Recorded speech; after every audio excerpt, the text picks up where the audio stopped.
चंदनपुर। यहाँ पे एक हरी नाम का हलवाई रहता था, जो कि पड़ोस के गांव के मुखिया के यहाँ मिठाई बनाने के लिए गया हुआ था।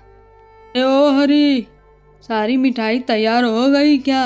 इतना समय लगा रहा है तू। शादी आज ही है, पता है ना। मैं ज़्यादा इंतज़ार नहीं कर सकता। जल्दी जल्दी हाथ चला और काम ख़त्म करके घर वापस जा। जी मुखिया जी, तब से मैं तो मेहनत कर ही रहा हूँ। मैंने सारी मिठाई तैयार कर दी है। अगर आपकी आज्ञा हो तो मैं अब अपने घर जा सकता हूँ। वैसे भी काफ़ी शाम हो चुकी है। हाँ ठीक है, तो जल्दी से अपने सारे सामान बांध और घर के लिए जा। कुछ मिठाई और खाने साथ में ले जाना। वैसे भी देर हो गई है, जंगल के रास्ते से तुम्हें जाना है। इतना सुनते ही हरी अपनी मिठाई की टोकरी लेता है और जंगल के रास्ते जाने लगता है। वो काफ़ी डरा हुआ था, क्योंकि उसने गांव वालों के मुंह से काफ़ी डरावनी बातें सुन रखी थी, जो कि जंगल की चुड़ैल वाली कहानी थी। वो जैसे जैसे जंगल के अंदर जा रहा था, जंगल घना और काला होते जा रहा था और पीछे से एक काली परछाई इतनी गहरी होती जा रही थी, मानो वो हरी को ही देख रही हो। अचानक हरी एक रास्ते में आकर के रुक जाता है और वो वहाँ देखता है कि एक चुड़ैल उसके सामने में आ खड़ी होती है।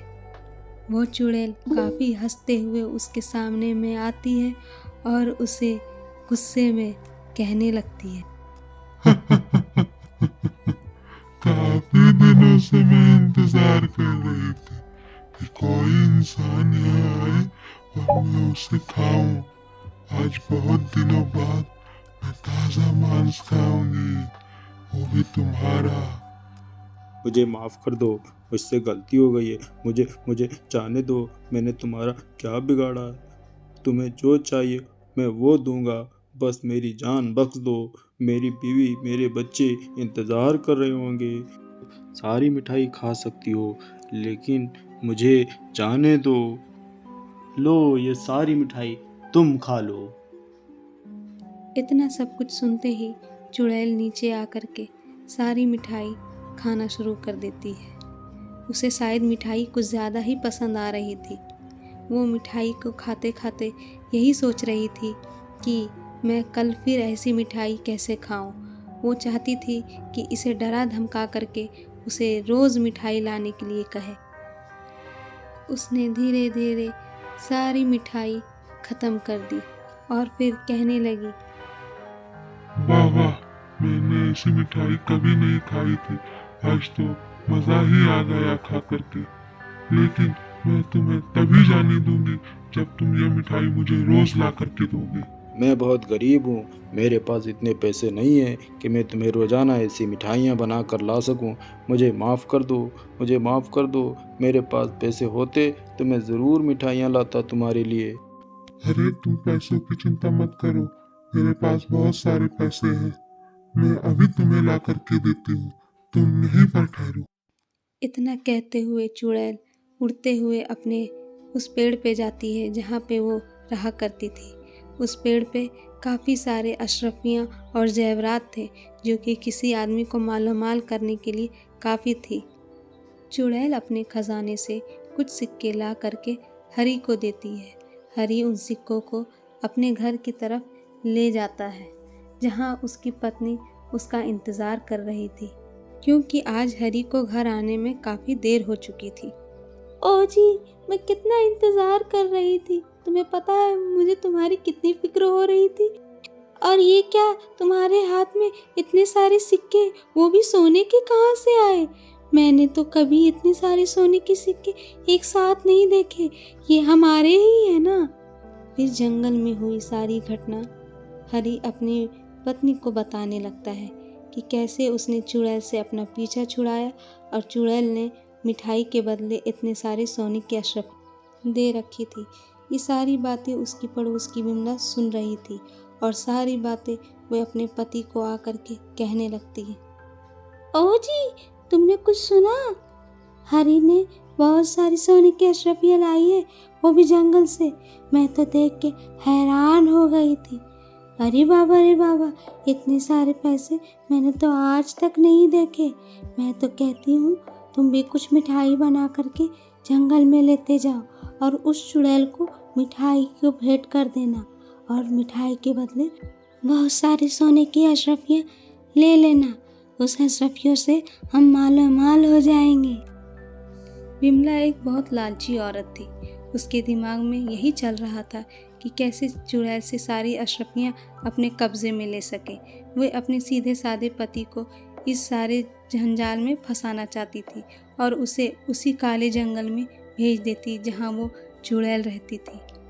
उसी तरह शंकर अपने साथ बहुत सारी मिठाइयाँ लाता है और चुड़ैल के सामने में भेंट लगाता है।